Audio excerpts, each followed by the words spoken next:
feel that you can. So, pros and cons. It's a working tool, it works, but you have to be trained, you have to know what you're doing. So you should attend one of the training sessions that we have. I think members should use this tool to assess risk. It is useful. It can give you a hint of what is more risky than something else. And please provide feedback to us if you are using it so that we can further develop it. One of the lessons learned here are also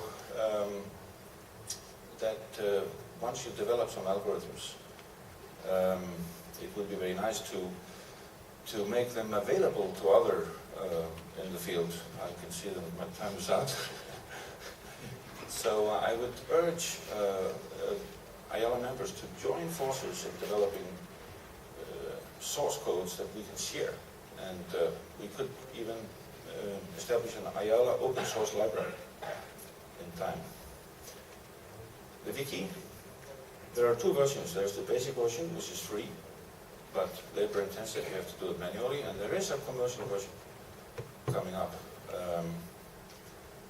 It has more elaborative, it automates the import of AIS information. It extracts all these nice things automatically. So, I will offer you now a crash course for the next half hour. No. During the coffee break, I will be here, and if somebody is interested in this program, you can approach me and I will demonstrate the use of IREF to you. That's it.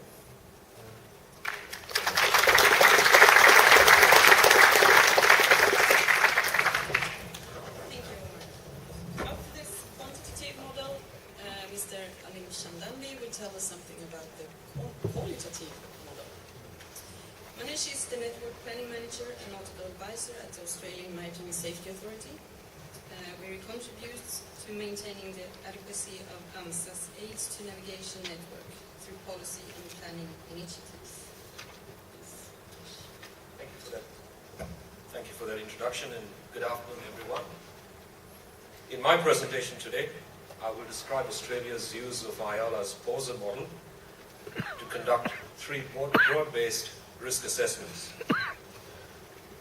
Australia's commodities boom is back, and at the heart of the boom is the vigorous Asia-driven rebound in Australia's commodity exports, in particular the demand for iron ore, natural gas and coal. New projects worth tens of billions of dollars are currently underway. The image that you see, and we like to call it AIS on fire, is an aggregate of AIS vessel track data around Australia's coastline. Each dot represents an AIS position report. The color yellow depicts the highest traffic density, with orange the lowest. The next four images are a simulation of the expected growth in traffic volume over the next 2 decades. Notice the increase in size in yellow areas as the slides change. 5 years from now, 10 years, 15, and 20.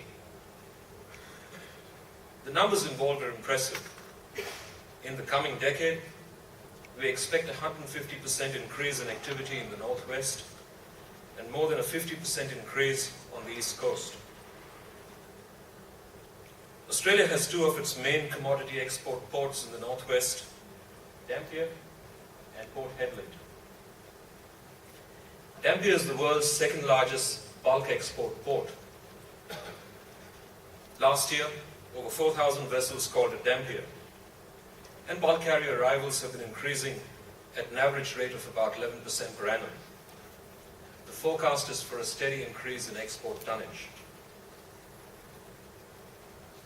Port Hedland, which lies a little further to the east, exported over 150 million tons of cargo last year. And once again, the forecast is for a greatly increased volume of export tonnage.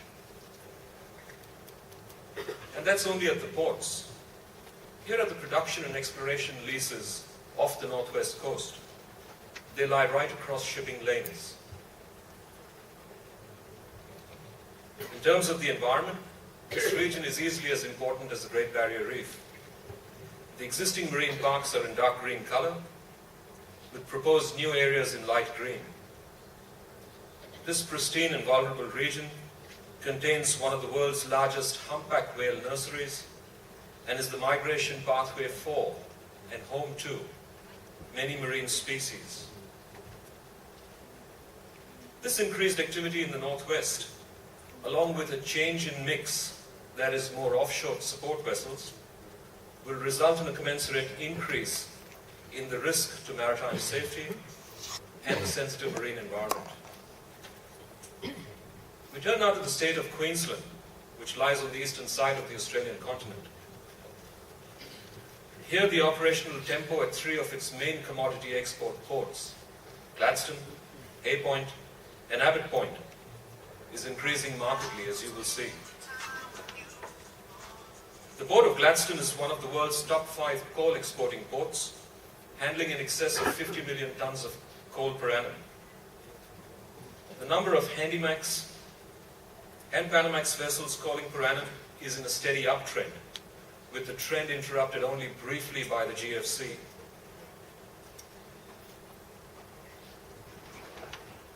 At Abbott Point, the number of Panamax and Capesize vessels per year have also been in a steady uptrend.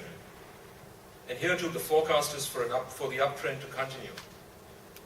And a similar situation prevails at Hay Point. Then all of this leads to growing risk. And in order to manage this risk, AMSA and the states have taken a proactive approach. As a first step, AMSA and the states conducted 3 broad-based risk assessments in 2009. To conduct these assessments, AMSA chose the PAWSA model. And why PAWSA, you might ask? Well, firstly, it was developed specifically to assess maritime risk. The model is simple and easy to use. But importantly, the PAWSA process hinges on the collective opinion of invited stakeholders. Therefore, there is good buy-in for the results. The model was endorsed by IALA and has been used successfully in over 45 waterways around the world. The letters PAWSA stand for Ports and Waterways Safety Assessment. And the model has its origins in the late 1990s when the US Coast Guard was reviewing its VTS acquisition program.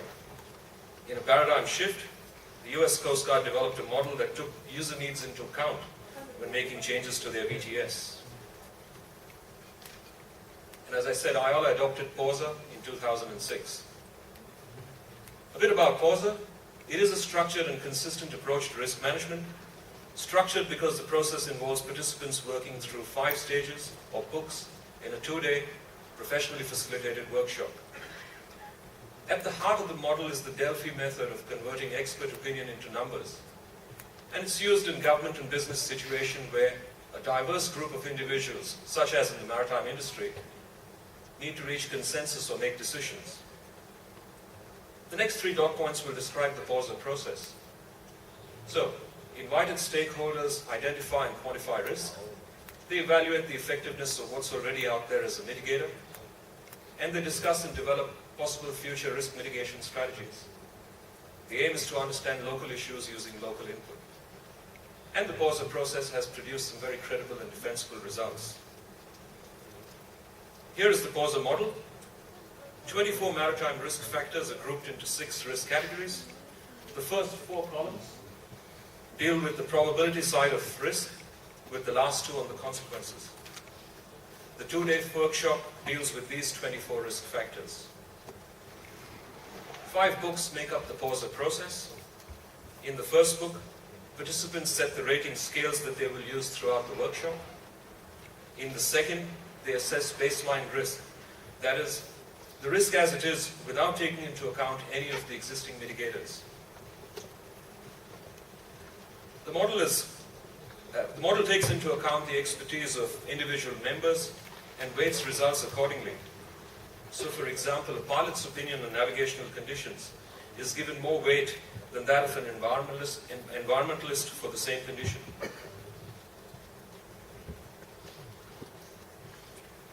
In the fourth book, delegates look at the effectiveness of what's out there and finally discuss and agree on additional measures.